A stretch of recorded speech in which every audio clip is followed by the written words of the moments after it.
Hey y'all, come look at this. कि sine theta cos theta पढ़ा के हमारा बेवकूफ बनाया गया है। इनका असल जिंदगी में कोई भी लेना देना नहीं है। देखा आपने लापरवाही का नतीजा है। जय श्री राम बच्चों, और क्या हालचाल, सब बढ़िया हो। तो आज हम बात करने वाले हैं क्लास 10th का चैप्टर नंबर 8 ट्रिग्नोमेट्री। क्योंकि ट्रिग्नोमेट्री एक ऐसा चैप्टर हो गया है जिस पर आकर कोई भी ज्ञान फैल देता है, मतलब कोई भी आकर मीम से बना देता है। जब भी क्लास में पढ़ाने आओ ट्रिग्नोमेट्री तो एक बच्चा पीछे से बोलेगा कि सर ये साइन उसके थीटा प्लस कॉस उसके थीटा मुझे कहाँ काम आएगा, और जब मुझे काम नहीं आएगा आगे तो मुझे क्यों पढ़ा रहे हो। पूरी क्लास को सुन के मजा आ जाता है कि बिल्कुल सही क्वेश्चन किया है। ठीक है, तो सबसे पहले मेरे अकॉर्डिंग में तुमको ट्रिग्नोमेट्री की एक डेफिनेशन बताता हूं। मेरे अकॉर्डिंग समझना ध्यान से, तुम्हारा सारा कंफ्यूजन दूर हो जाएगा। ट्रिग्नोमेट्री मैथ्स की एक ऐसी ब्रांच है जो हमसे कहती है कि अगर तू अपनी लाइफ में मुझे कहीं यूज नहीं कर पा रहा है तो इसका मतलब ये नहीं है कि मेरा तेरी लाइफ में कहीं यूज नहीं है, इसका मतलब ये है कि तू खुद ढो रहे।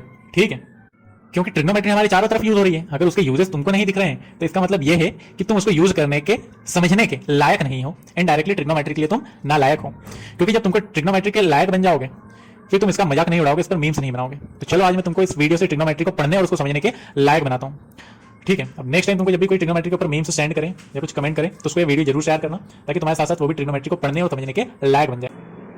अभी हमने कार्टून के थ्रू देखा कि कैसे उसने ट्रिग्नोमेट्री का यूज करके उस बर्ड ने टॉम के ऊपर वो पोल को गिरा दिया। सेम हम एक कहानी के थ्रू समझेंगे कि ट्रिग्नोमेट्री हमको क्यों पढ़ाया जाता है और हमको कहाँ यूज होता है। समझना कहानी ध्यान से। अगर हम सपोज करें कि गौरव नाम का स्टूडेंट थे क्लास 10 का, और वो अपनी समर वेकेशंस मनाने के लिए गुजरात के सरदार सरोवर डैम पर स्थित स्टैच्यू ऑफ यूनिटी देखने गया है। ये जो स्टैच्यू ऑफ यूनिटी है बच्चों, दुनिया की सबसे लंबी स्टैच्यू है। The statue is dedicated to the Sardar Vallabhbhai Patel, the architecture of independent India. ठीक है, तो अगर हम सपोज करें, मैं मान लू कि जो स्टैच्यू है उसको मैं एक सीधी स्ट्रेट लाइन AB से रिप्रेजेंट कर दूं। ये हो गया हमारा स्टैच्यू। स्टैच्यू तो बोर्ड पे रखने से लाने से रहे, सही है। तो हमने मान लिया कि जो AB लाइन है क्या रिप्रेजेंट कर रही है, हाइट ऑफ स्टैच्यू को।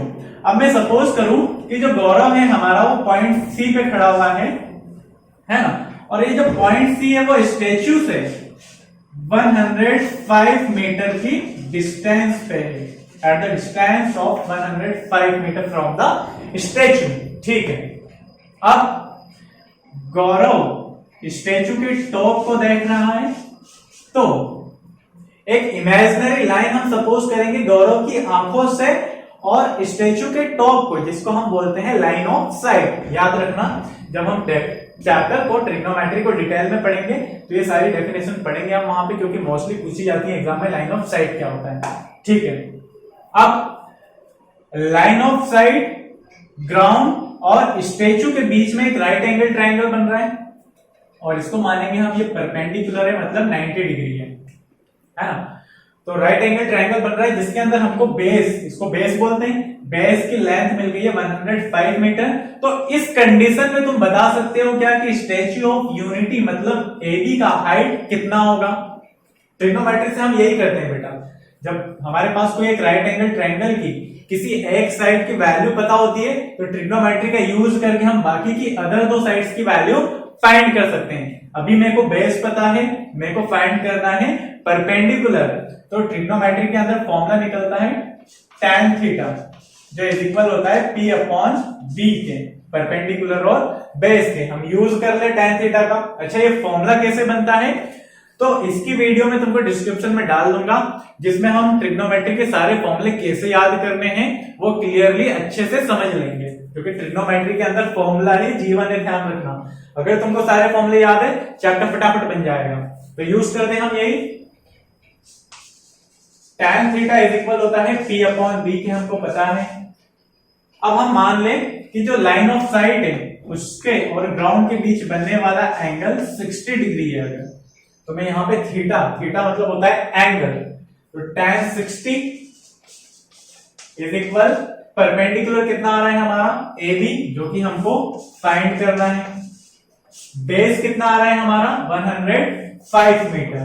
ठीक है, ये tan और थीटा क्या होता है ये हम नेक्स्ट वीडियो में जब फॉर्मूले पढ़ेंगे तो वहां पे क्लियरली समझ लेंगे। अब tan 60 की वैल्यू होती है बेटा, टेबल हमको अभी याद करनी पड़ेगी जिसके अंदर अलग अलग एंगल्स पे अलग अलग वैल्यूज निकलेगी। तो tan 60 की वैल्यू होती है √3। कैसे होती है वो हम नेक्स्ट वीडियो में पढ़ लेंगे। अभी सिर्फ हम यहाँ पे सीखेंगे कि हमको ट्रिग्नोमेट्री क्यों पढ़ाई जाती है, क्योंकि इस पे ज्यादा मीम्स बन रही है। सही है, ध्यान दो। क्रॉस मल्टीप्लाई कर दें, मतलब यहां से ए बी का वैल्यू निकलेगा 105 इंटू √3।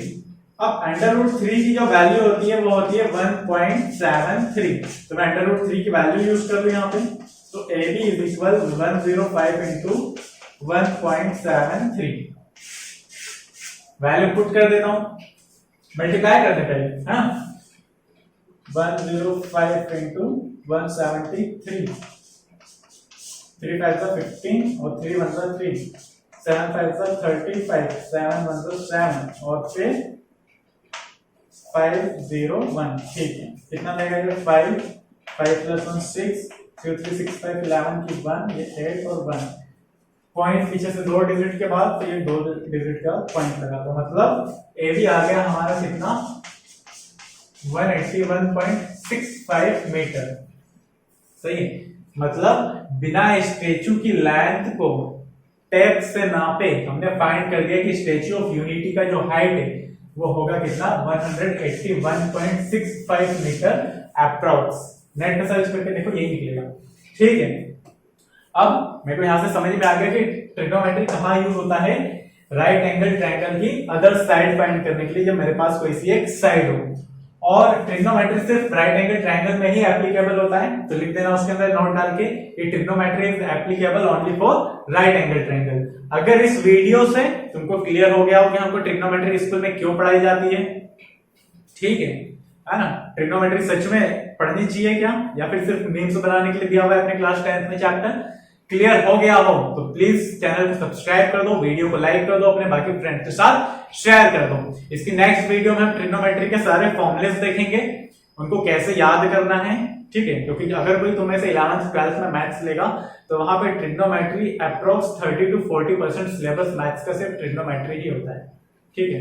तो आज के इस वीडियो पे इतना ही काफी है। एक बार मेरे साथ सभी बोलो जय श्री राम।